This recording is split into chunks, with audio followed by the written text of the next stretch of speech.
Would you like to hang out with me this weekend? I'm out of town. Oh, sure.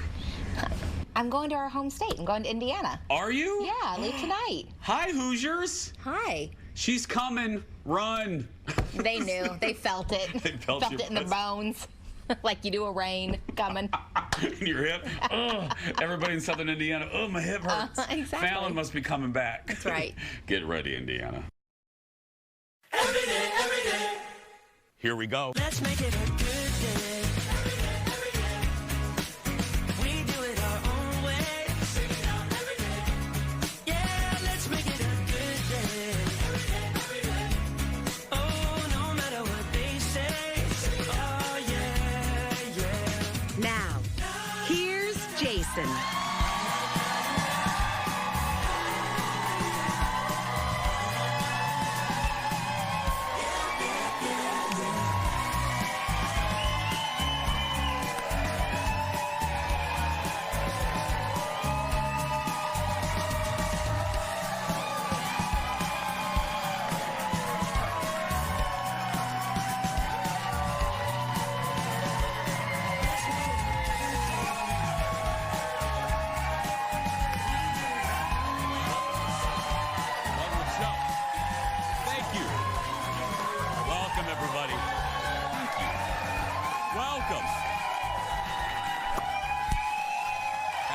Happy end of the week.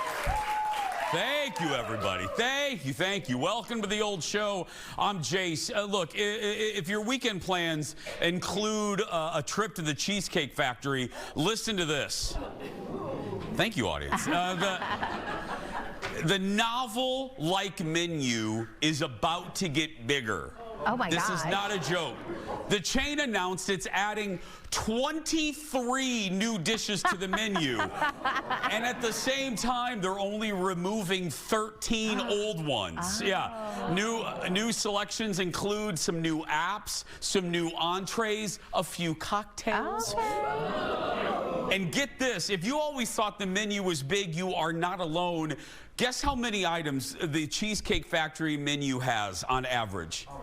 Thank you for asking, Jeff. 250 items.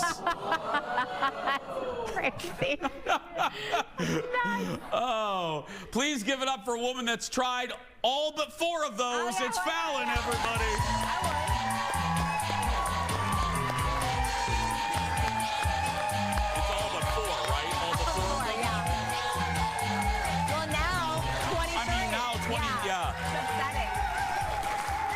Howdy, partner.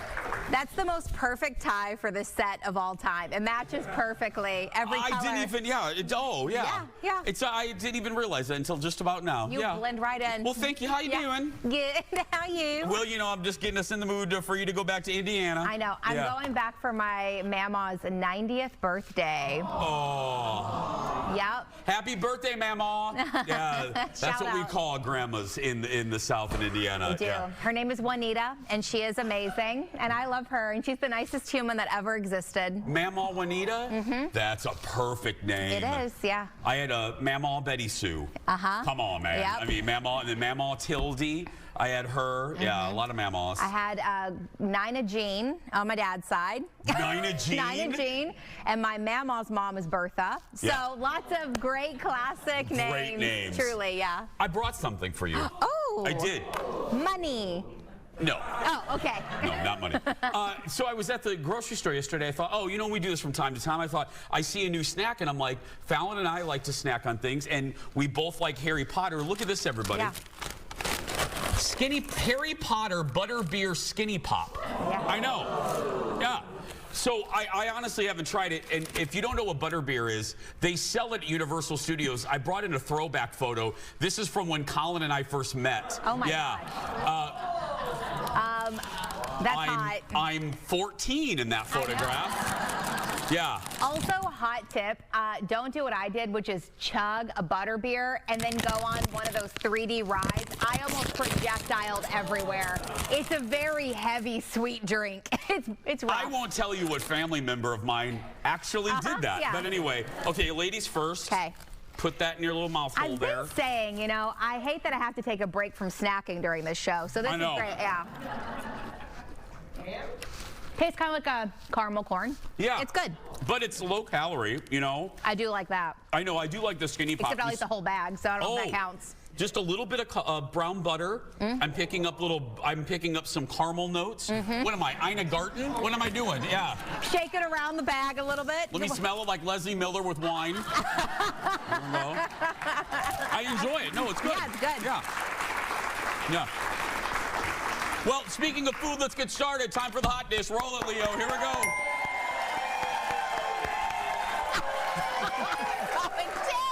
I don't know what I'm doing. I'm so hungry. I'm so hungry. Anyway, first up, we start with Netflix and the streamers' attempt to create a new world of pure imagination. Wow, stunning. Thank you. Yeah. I should have been a singer. Should have.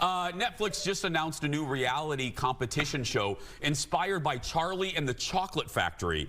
It's called The Golden Ticket, and it features contestants trying to get into an actual chocolate factory by winning the elusive golden ticket. Oh, okay. So they're casting it right now, and no word when the show will premiere.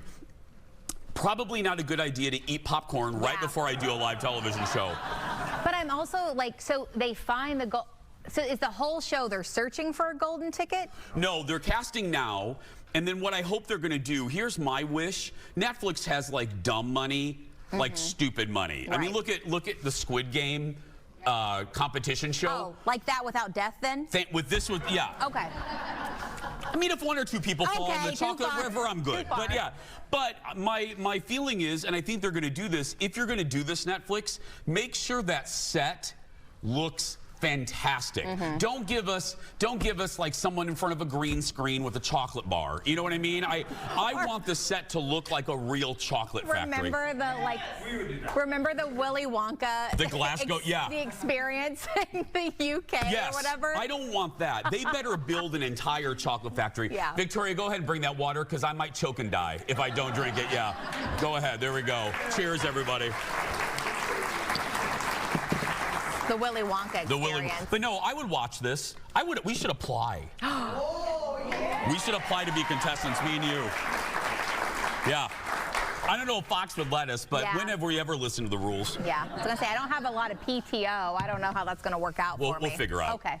Speaking of Netflix, we're also getting a first look at a new series on Netflix from Tina Fey about 3 couples taking 4 different vacations together.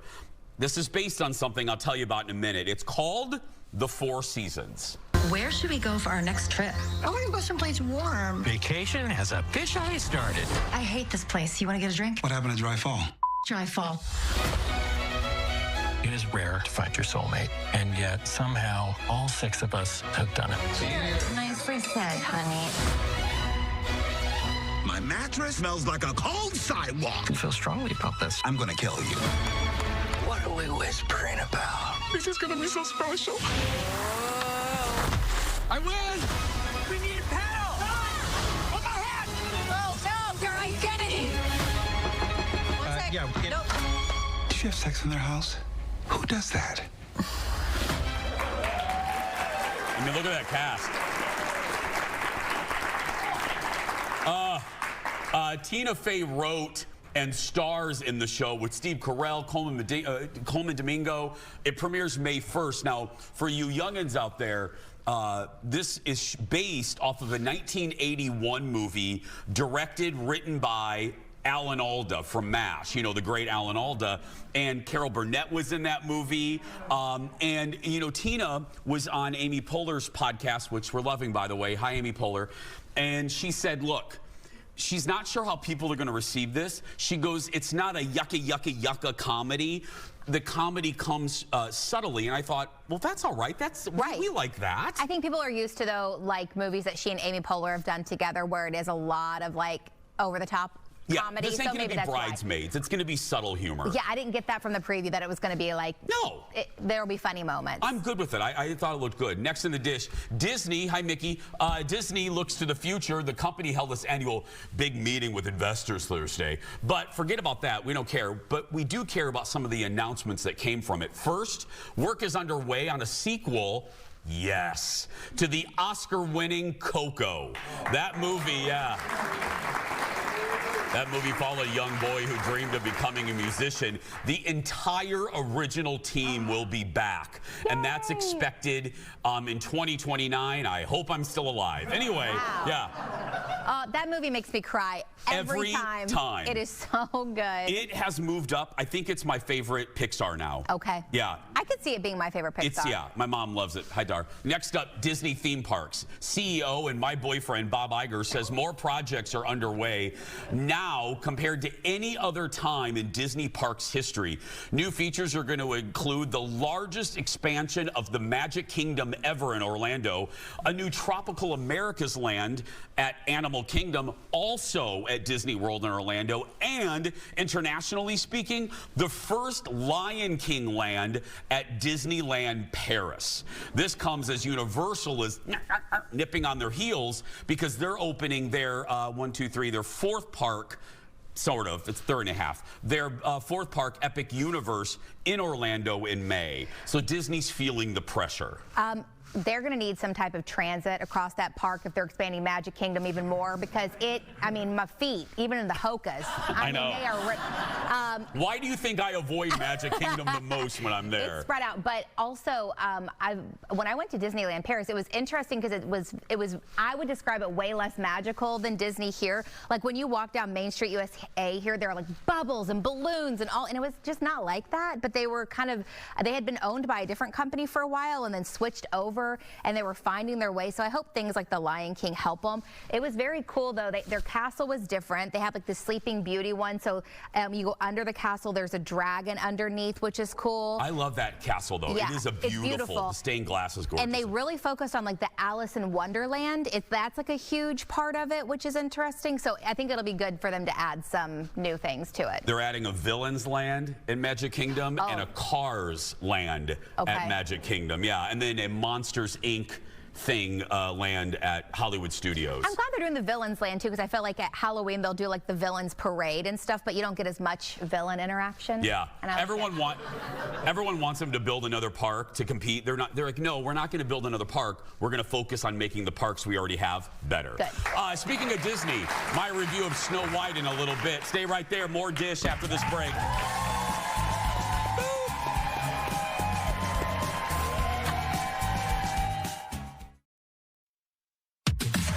Birthday to everyone celebrating with us in our birthday club. They get that fabulous sash. Thanks as always to our partner, Home Furniture. Well, more Dish now. Remember that cheesy Valentine's Day gift that Selena Gomez received from her fiancé, Benny Blanco? We showed you this last month. Look at this. He put a trail of tortilla chips in her bathroom, leading to a bathtub full of nacho cheese. Yeah, right? Right there. Yeah. That is the gift that keeps on giving, let me tell you. Yeah. Yep. He said, Selena isn't much of a flower girl. Yeah, I'm not either. Well, it turns out that wasn't the only food-related Valentine's Day gift that he gave her. This is great. The two were on The Tonight Show Thursday, and he revealed another gift. The real thing we did is, so she's sitting on the phone, she's talking to her grandma, and I walk in, and this might not make sense to a lot of people here, but I walk in with a bag of Whataburger, okay? Whataburger is not in Los Angeles where we live. So I had a friend drive all the way from Vegas, give me all the parts of the Whataburger separately. I'm like, look. Wait, do you like Whataburgers? It's her favorite. It is my favorite. In Texas, that's where I go every time Wait, so you get a Whataburger? And I get all the stuff separately. I'm like figuring out how to put it together. I got doubles of stuff because like first time I burned the fries, and I'm like, I even got the ice separate, like found the right ice. The actual ice that they put in the soft drink. Yes, and I bring it up, and she told me it's the second best thing I've ever done for. She said, almost as good as the wedding ring. And I was like, that's a lot cheaper than a wedding ring. Yeah, like, a Whataburger. Heck yeah, it is. By the way, Selena and Benny are out promoting their new album together. We were listening to some songs right before we came out today. It dropped today, and there's one called, is it Blue Flame, Bjorn? Is that what it's called? Bluest Flame, and it's kind of like a club. It's very repetitive, but it's a good song, and I'm curious to listen to more of it. Blue Flame was my college nickname. That's nice. That's not. Next, a new version of Disney's Snow White is now in theaters, and unless you're on Mars, you know about it. I got a chance to go to an early screening of the movie, and here's what I want to say a couple things. First, all of the drama that you've been hearing about this movie for like 3 years, and everyone thinking that it was just going to be the second coming of like the devil. It's not. It's not.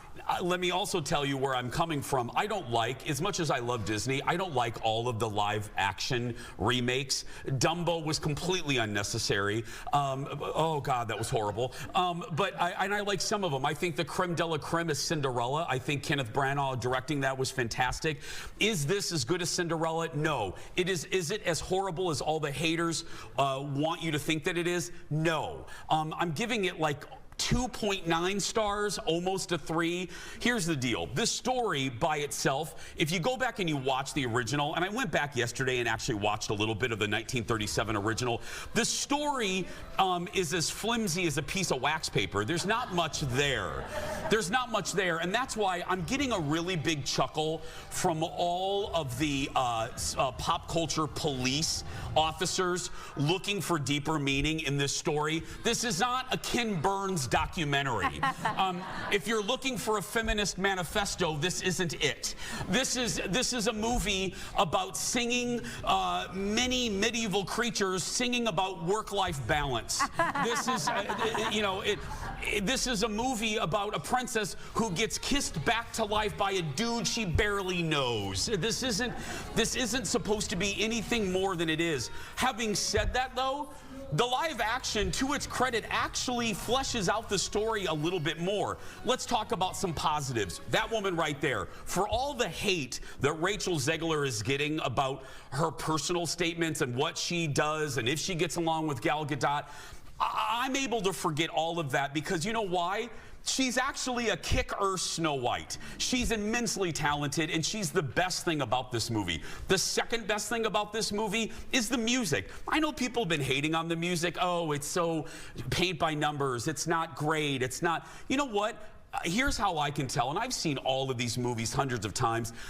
One of the songs is living rent-free in my head, and that's Waiting on a Wish, and to me, that's the sign of a good song. Falen and I agree. We walked out of Moana 2. I can't even remember what the movie was about, let alone the songs. They were dumpster fires. This, I walked out and there's like 3 songs I can remember, and that's a testament to the songwriters who did La La Land, who did Dear Evan Hansen. Is it the best from like Disney in 89, 90, 94? No.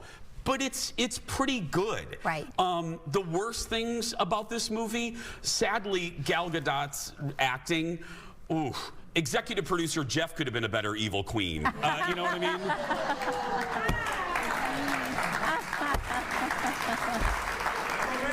I'm available. Yeah, he's right there, Disney. He's available. Yeah. And finally, but even she's okay. The last thing I'll say is, because I'm trying to go through all the points of controversy over the last 3 years. The CG dwarfs. Look, this is what happens when a company tries to please everyone. You end up pleasing no one. Disney freaked out that they were going to upset the dwarfism community. And then they were upset. Then they were worried they were going to upset the other half of the dwarfism community that wanted the actual work. So what did they do? They made them CG, which isn't pleasing anyone if you look at the reviews. I will say, they didn't bother me that much. My husband thought that they were the Antichrist. But I mean, but I didn't find them that bad. Actually, Little Dopey made me cry twice. Mm-hmm. Dopey's cute. So all in all, not bad. If you have a little girl or you have a little kid, go see it this weekend. Hide their eyes during the forest scene, because this movie is very morbid. The Grimm's fairy tale that it's based on, very scary. A huntsman wants to eat her, cut her. Yeah. I'm just saying, so take your kid to the bathroom right when Snow White gets in the forest with the huntsman, and then come back and then look at your kid and go, oh, now she's living with the dwarfs. Yeah. Do that. Yeah. That's good to hear. When I was when I did not like the Mufasa live action very openly, and so I thought it was a little too aggressive for kids, but a lot of people did remind me that the live actions typically are a little bit more adult and dark, so that's a good reminder for this one. It's fine. Go see it. It did well in the audiences. It just, I hate when people prejudge a movie before it's out. If it's trash, when it's out, I'll tell you. This isn't trash. It's like a little Ziploc bag of trash. Next in the dish, TV stars and money. The highest paid woman on TV is speaking out about backlash that she got after, imagine that, earning a worthy paycheck. Watch. Your $20 million salary was publicly shared to the world. How did you feel when that came out? Well, my manager at the time said something to me that literally hit me like a brick. He said, are you ready to be unpopular? I was like, what do you mean? And he was like, well, I just don't want you to think that everyone's going to go in and cheer for you and clap for you and bow to you and think you're the dopest thing ever. Because there's going to be a lot of people who are not happy for you. Well, Ellen and the host pointed out that most men, it's true, and this isn't me being woke or anything, it's observable fact in Hollywood. Most dudes are celebrating when they get a huge payday. Oh, look at Tom Cruise's payday. While women, if they do that, they face backlash. Ellen Pompeo says she focuses on the work and using the money to help build up others. That she, yeah. So, Ellen also discussed earning much less than her co-star Patrick Dempsey when Grey's Anatomy started, even though, let me look. Oh yeah, it's named after her.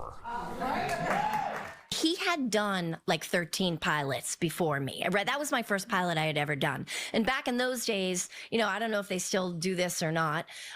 They had like, you had a quote. And with every TV pilot you did, you got your quote, which was whatever it was. So if you've done 13 TV pilots, and here we go, nothing personal to him, but just in general, only a man can have 13 failed TV pilots and their quote still keeps going up, right? But in all fairness, his quote was what it was. He was a bigger star than I was at that point. No one knew who I was. Everybody knew who he was. So he did deserve that money. I'm not saying he didn't deserve that money. It just, being that I was the namesake of the show, I deserved the same. And then... Yeah, it doesn't seem unreasonable to me. Ellen says, you just heard her. She wasn't upset that Patrick got the money. I mean, he at the time, he was. Like, then that's sometimes how it's qualified. But only that she wasn't valued the same right off the bat. Yeah, that's very frustrating. Also, again, yeah, the show was based on her. I mean, until like in the past couple of years when she's kind of taken a step back, she was... I don't want to say she carried this show on her shoulders, but I mean, she was. Yeah, it wasn't called Dreamy's Anatomy. No, it was not. Yeah. It was not.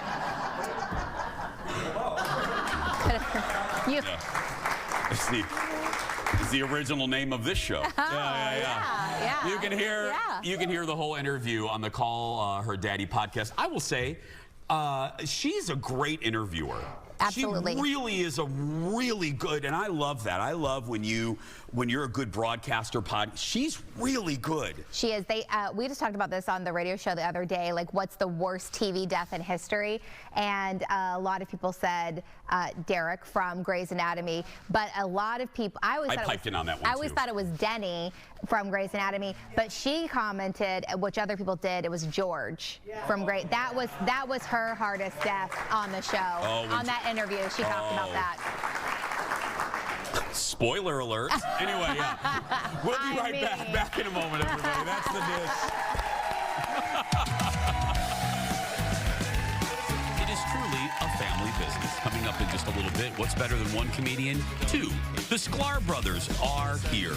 And I can't wait to talk to them. And then a little bit later, we're celebrating the NCAA brackets like only we can. Or is it the NCAA tournament? I don't know. But we'll find out when we come back.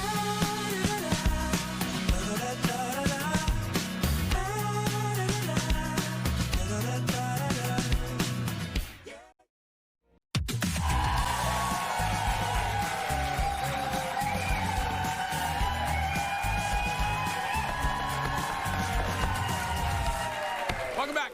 All Our special guests today are identical twin comedians. The Sklar brothers are perhaps best known for their show Cheap Seats, which was a cult hit on ESPN. Since then, they've guest starred in you name a show, they've been in it. Launched successful podcasts, have their own stand-up specials. I think they call Bingo on Wednesdays. I'm telling you, they do it all. Take a look. Fairy tales read like police blotters in the state of Florida. Yes. If you were to put the phrase a Florida man or a Florida woman in front of the plot of a fairy tale, totally works. It does. Although it is kind of fun to think of Cinderella as a Florida woman and to imagine her getting pulled over by the cops at 12:10 in the morning that fateful night. Ma'am, we're gonna need you to get down from the pumpkin. Get down off the pumpkin, man. You gotta get off the pumpkin. She's like, these mice were horses 10 minutes ago. Sure they were. Man. Sure. Oh, God, that's good. Oh, audience, get ready to clap again for Jason and Randy Sklar, everybody. Hello, my friend. Good to see you. Good to see you. I'll go here. You got it.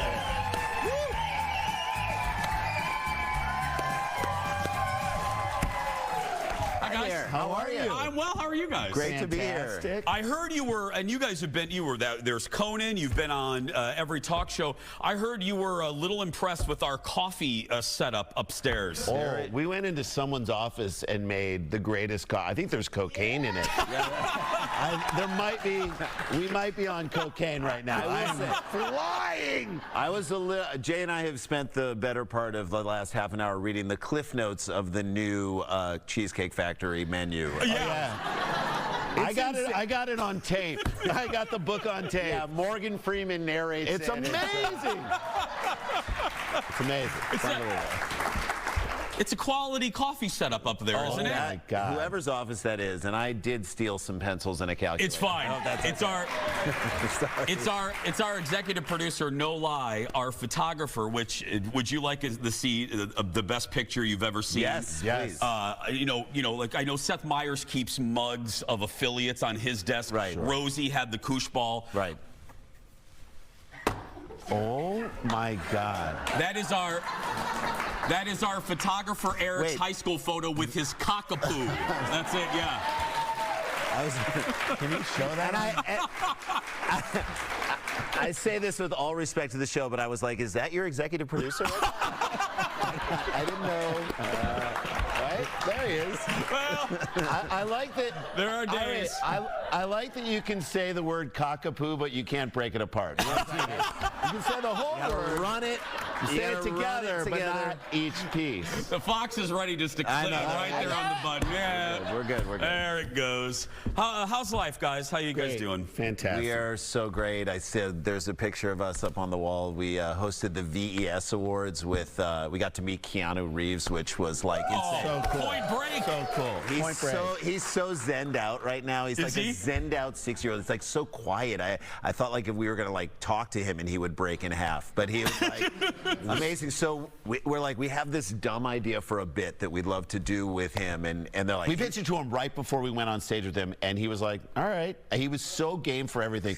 So the bit was that we're like, we're going to announce you in this place. It's where we did it, where they do the Golden Globes at the Beverly Hilton. So it was like packed, 1,200 people. We said, all right, we're going to do this. We're going to announce you that you're coming out to give an honorary award to the lead guy from Shogun. Place is going to go crazy. Go crazy. We're going to stay on stage, and then this is what we did. We stayed on stage, and we were like, listen, we're so sorry to do this right now, but when else are we going to be on stage with Keanu Reeves? I feel like we need a picture. It would be cool if we got a picture, and he was like, okay. Sure. So he starts to take a selfie. So Jay hands him his phone. He starts to take a selfie with him. We're like, no. We want you to take a picture of us because it's a great angle. I just feel like we're in a good Hang on. I'm going to find it.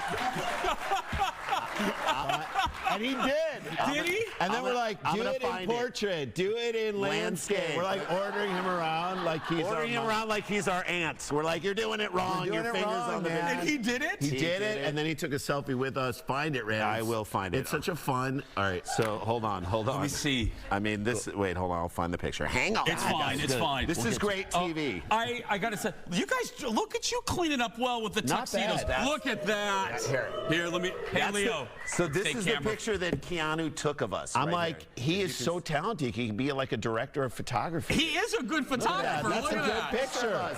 That's a great. Look at that. He took that from down low. Super cool. I Super love cool. that. Yeah. Where was what was your comedy inspiration growing up? We're similar in age. Who gave you the bug? So we loved David Letterman. We loved NBC years. Yeah, Yes. NBC years. We loved Gary Shandling. So it's so love him. Rest in It's peace. Gary Shandling's show. It's Gary Shandling's show, and then the Larry Sanders Show. It was just so subversive in a really funny way, and it was comedy forward. Love Seinfeld. I mean, he was really, honestly, so good. And I say rest in peace. I know he's not dead. I just want him to get a good night's sleep. That's all we wanted to say. You know, and we're parents. We know it's hard to get a good night's sleep. No, we love Seinfeld. So that's what we came up with. But honestly, what we were inspired by when it came to performance was the Beastie Boys. We loved how they Great vibe. Because they would like have fun, and there were times where like one would be here and another would come. They would here. overlap. Sometimes they'd come together. They backed each other up. The vibe from the audience for the Beastie Boys was, I want to be in that group. They're having so much fun. I wish I had a partner like that. And sometimes people will come to us and say, hey, that's so cool. I wish I had a twin. Or I love how you guys sort of play off each other. And that, I think we took the spirit of the Beastie Boys. Well, I was gonna say, we have 30. I'll give you, you know what, I'll hold that thought because I have a compliment and a question in that. Stay right there, everybody. Don't go anywhere. Get some more, if you want to, we'll sell these on T-shirts during the break. Yeah. We'll be right back. Back in a moment, everybody. There he is, all grown up right there. Welcome back, everybody. More of the Sklar brothers. We'll tell you how to get tickets in a little bit to their show. Basically sold out, but if you hurry. Anyway, I want to pick up on what we said. You're talking about working together. You guys know this. Any endeavor like this, and that's why, you know, Falen is as good as she is. I have comfort in doing the show because it's a game of ping pong. I know that if I hit a ball to her, she's going to hit it back, and it's going to be better than anything I could have done. Is it easier to do comedy because you guys have such a synergy? Yeah, there aren't a lot of comedy teams out there. People often ask us, what's the best part about being a comedy team? And we say it's that we get to split the money. No, that's awful. Literally the worst. Awful. Literally the worst. No, it's that you do have that trust between two people, and you can hit it out there not even knowing that he's on the other side and say it's going to come back to me. And that is it's a gift. It's taught us how to trust other people. So we did What We Do in the Shadows, which was fantastic. We did a number of episodes, but in that show, so good. So we It's got such a good show. We got the audition, and immediately in the first few pages of the audition, Jason, one of the characters, the ones that Jay started reading, dies, and he thought, oh great, I'm going to come back as a vampire. They'll just bring me back as a vampire on the show. But he just. That was it. He died. Just out of the show. That was it. Literally done. So the rest of the episode, I'm in the show with all these great people, Matt Berry and Natasha Demetrio and all these amazing actors. And I'm just dead. He's watching, but the trust that we built up with each other then sort of transfers on as you start to do that, because you're like, now I can trust these people in the same way I trust him. It's like a wonderful skill to have, and it is wonderful to trust those people. It's very generous to sort of give that out. Yeah. And, you know, we love it. That's what we love, comedy that is collaborative. Yeah, absolutely. Rising tide. Yeah. Speaking of shows, are you guys doing Night Court? Yes. So we did the reboot of Night Court, which was so fun. Our friend wrote us into the show. He's a writer on the show, and he's like, "You're gonna love this." And of course, we get on the set, and like Jay's got a couple scenes with John Larroquette. He is as amazing. He's as grumpy as you think he would be. You know what I mean? Insanely grumpy. But then you get through that, and he's like the sweetest guy. Yeah, there's like a soft interior that you kind of have to fight to get through, and we got him telling stories about how, you know, the original show, it's basically the same set. They basically took they remade the set, the old set exactly the same, but they used to be on the Warner Brothers lot like 2 stages over. And so he said, you know, what's interesting is he would walk on the set and he would have like, He's like, am I in 1987? Like, it was such, it's the same. It like threw him right back to that earlier time. And he's like, I'm the only original cast member. Is he the only one who's still alive? Sometimes Marshall Warfield Marshall pops a little up. bit. He's one of a few that are still alive. And he was like, that time was so special. It means so much. You can tell he loves the show. And then the new cast, incredible. And it's a show that's being done on the highest level. We like walked in and we were like, oh my God, this is what a Wendy Malick was so great. She was on the show. And I mean, there was a guy from who was on The Sopranos, he played the doorman in Mad Men in their building, that guy. And he's just amazing. He's been in everything. He was fantastic on the show. It's just wonderful to kind of drive onto the Warner Brothers lot, park right by the stage, go in and do your thing, and then come out. See that set. The greatest. Let's switch mediums. Podcast, the Dumb People Town podcast. Guys, how the hell did that start? Here it is. How did this start, guys? That's us falling into a dumpster fire. The world is getting dumber, as we all know, as you understand. Yeah. And we need comedy to defeat it, or at least try and combat it, to fight back. But, I mean, there's just dumb stories that happen all the time. So us and our co-host Dan Van Kirk, who's an amazing comic as well, we just call the world for crazy stories of dumb people doing dumb things, and then we try to figure out, we don't just point at them and say, you're a dummy. We try to figure out understand why the mom who was driving around town with an inflatable pool on top of her car, not tied down to anything, with her kids in it. That did not happen. It happened, and we're like, oh, she's just trying to be mom of the year. I understand that. She wants either that, or she never wants anyone else's parents to be like, can I drop my kids off at your house? That's right. You know what I'm saying? Like, that's never again. Yeah. This woman is never driving carpool ever again. Ever. Genius. She will never be asked. No. Ever again. Yeah, she figured it out. She figured it out. Oh, and again, nowadays there's no end to the material for dummies. Someone asked us, hey, do you guys ever run out of material? We're like, Florida is still a state. That's right. We'll never run out of material. It's all there. We're in Florida. Hi, Orlando. I love you. Thank you. Thank you, Orlando. Thank you for your service, Orlando. Yeah. Give it up for Jason and Randy, everybody, if you're watching this locally. They have shows at the Great Acme this weekend. Both of the early shows are sold out, but the late show, they have availability. Yep. I live right by there. I'll stop by. For all the tour dates, head to supersklars.com. We'll be right back. Back in a moment. My God, thank you guys so much. Thank you so much.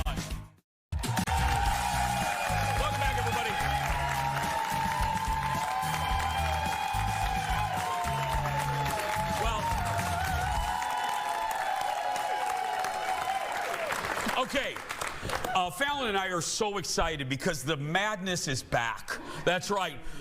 We're not really excited. Anyway, even though a cockroach likely knows more about college hoops than me, the NCAA men's and women's basketball tourney, it's a must-watch for a lot of you watching this show. And March Madness is the inspiration for today's game time. Roll it, Leo. Here we go.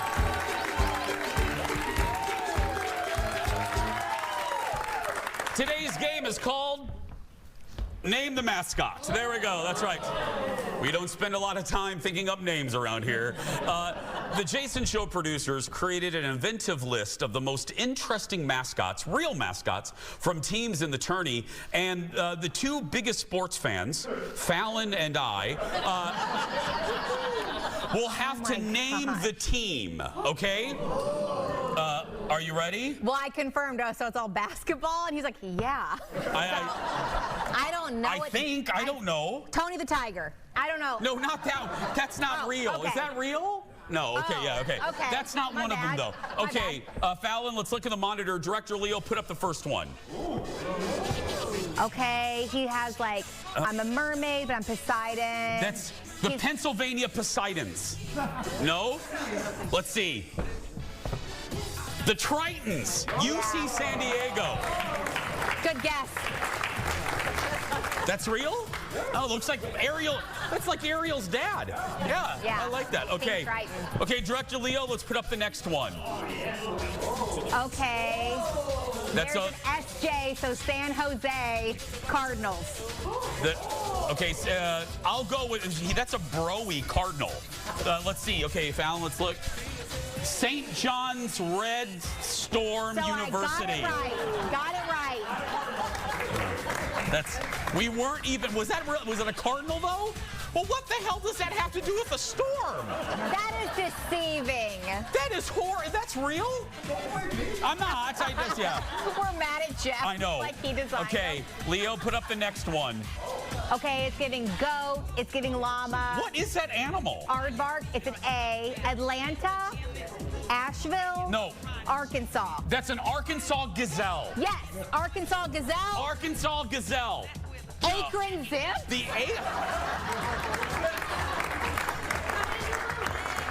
Oh, it was a kangaroo. That's a kangaroo? Well. Okay. That image was deceiving also. That's okay. Next one. Okay. I went to a bar with this mascot once. Yeah. This is, if I'm correct, it's the Wisconsin beer guzzlers. Okay. Let's see. Is it Wisconsin beer guzzlers? No. The Mount? The Mount St. Mary's Mounts? The Mountaineers. What about that was a mountaineer? I don't. Did he? I don't know. He had cut off jeans. He had skirts. Or yeah. Jorts, yeah. A skort. That's Bjorn in 40 years. That's right. Yeah. Okay. Leo, put up the next one. Bulldog. That's a boxer. What are they called? Boston That's a Boston Terrier. The Boston Terriers. The Boston Terrier. Leo. Oh! We're close. Where is Wooford? Where's Wofford? Massachusetts? Oh my God. Okay. I haven't heard of half That's these the cities. closest we've gotten. Yeah, we're good. Yeah. Okay, do we have another one, Jeff? Here we go. Okay, he's giving pirate. He's giving Zorro. He's giving. Thank you, audience. Musketeer, my friend here. Let's say what's an M city? The Maryland Musketeers, That's Leo. not a city. The Xavier Musketeers. Musketeers, though. I got Musketeers. Well, he got it. Thank you, my friend. We have one more. Falen, this is for the car. Oh my gosh. This is the Vermont, Fallon? Or Virginia? What do we think? For Vermont? Well, I think it's city, right? Or is it not? Is it state or city? It's neither. Neither. That's helpful. That's the valiant Napoleons. I don't know, yeah. Okay. Let's see that.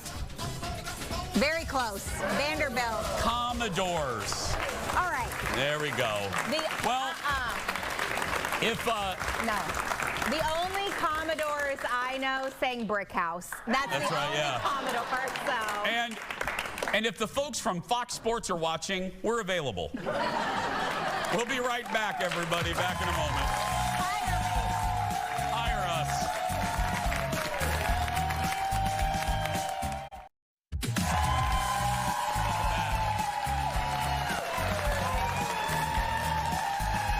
Don't forget to book your tickets to come see us in studio.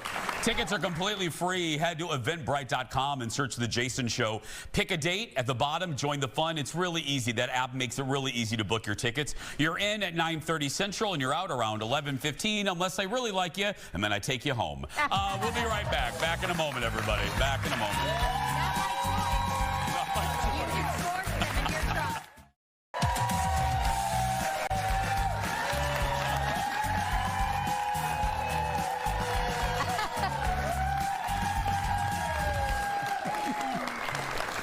Oh, if you could only hear what happens in the commercial breaks. A lot occurred in that break. A lot, right, Fallon?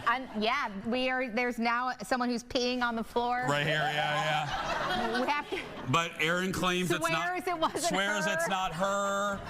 Erin's daughter said that she wears ugly shoes. Yeah. Erin bought a strap. Come here, Erin, real quick. We have 30 seconds. Erin bought this is audience coordinator Erin Schwab. She bought this strap to hold her phone, and she's choking herself with it. I mean, yeah. She also accidentally called 911 on it. Yeah. So if the police department, if the police department is watching, we apologize. She didn't mean to do it. Oh no! She's calling them again. again. That's right. Hey, Monday on the show, we're baking up some goodness. Oatmeal cookies. Stephanie Hansen is back sharing 2 different recipes that you're going to love. But right now, that's going to do it for us. If you're watching and you're a kid that's being bullied, you go out there and be yourself, because nobody can tell you you're doing it wrong. Have a good day. Have a great weekend. We'll see you on Monday, everybody. Bye-bye.